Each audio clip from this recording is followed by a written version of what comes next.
Okay, మాది 97లో marriage జరిగింది. నాకు ఫస్ట్ నేను గుల్బర్గాలో వర్క్ చేసేవాడిని డెంటల్ కాలేజ్లో. దాని తర్వాత ఇక్కడ యూనివర్సిటీ హెల్త్ సైన్సెస్ లో అపాయింట్మెంట్ వచ్చిన తర్వాత నన్ను జాయిన్ అవ్వమని బీసీ కానీ రిజిస్ట్రార్ కానీ అడిగినప్పుడు నా మ్యారేజ్ అయిన తర్వాత జాయిన్ అవుతాను, ఎందుకంటే అప్పటికే నా ఎంగేజ్మెంట్ అయిపోయింది. యాక్చువల్గా నేను 1 month తర్వాత మ్యారేజ్ అయిన తర్వాత నేను జాబ్ లో జాయిన్ అయ్యాను ఇక్కడ. నెక్స్ట్, ఒక ఫ్యామిలీ కనుక సక్సెస్ఫుల్ గా నడుస్తుందంటే దానికి కారణం ఓన్లీ వైఫ్. అది 100% నేను బిలీవ్ చేస్తాను. అండ్ ఒకవేళ అంటే చాలా ఫ్యామిలీస్ నేను అంటే లైఫ్ లో చూసినప్పుడు, అంటే చాలా క్లోజ్ పీపుల్ వాళ్ళు చూసినప్పుడు, ఒక ఫ్యామిలీకి హస్బెండ్ లేకపోయినా ఫైనాన్షియల్ గా ఉంటే కనుక వాళ్ళకి mother can take care of the family. పిల్లల గురించి కానీ ఒక సక్సెస్ఫుల్ ఫ్యామిలీ అవ్వాలంటే only female can do it. Same thing ఒకవేళ వైఫ్ లేకపోతే హస్బెండ్ చేయలేడు. అదే 100% ఐ బిలీవ్.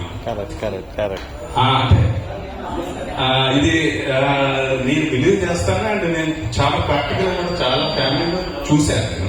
అండ్ మా విషయంలోకి వచ్చేటప్పుడు కొంచెం నాకు బద్ధకం అనేది పెళ్ళైన తర్వాతే పెరిగింది. దానికి కారణం మా wife.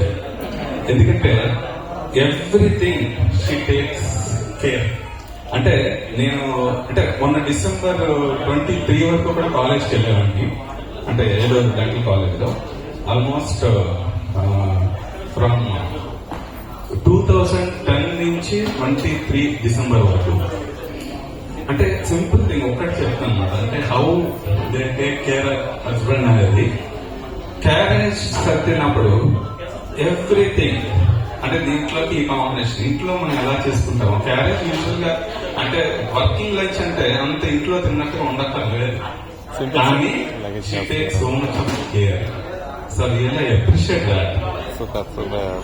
And one more thing, మాకు పిల్లల్ని కూడా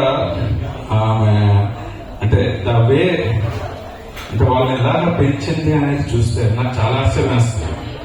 అందరి పిల్లల్లాగా నార్మల్ చిల్డ్రన్ అయితే ఎనీబడి కెన్ టేక్ కేర్. అంటే ఒక 5-6 years వచ్చే వరకు మనం కష్టపడాలి, దాని తర్వాత దే కెన్ టేక్ దెమ్సెల్వ్స్.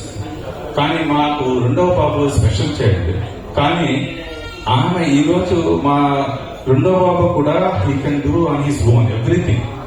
ఆ క్రెడిట్ పూర్తిగా గోస్ టు మై వైఫ్. అంటే ఒక నార్మల్ చిల్డ్రన్ 10 మందిని పెంచితే ఎంతో, ఒక స్పెషల్ చైల్డ్ పెంచడం అంటే అంత కష్టం. హస్బెండ్ అనేవాళ్ళు వస్తారు, మార్నింగ్ వెళ్ళిపోతారు, నైట్ వస్తారు. దే కెనాట్ ఫోకస్, పిల్లల మీద చేయలేరు. Only wife can do that. I appreciate all women. Thank you very much. చెప్పడానికి ఏమి లేదు. యాక్చువల్గా మనం చేసేది వాళ్ళు దాన్ని యాక్సెప్ట్ చేయడమే గ్రేట్ అనుకుంటాను నేను.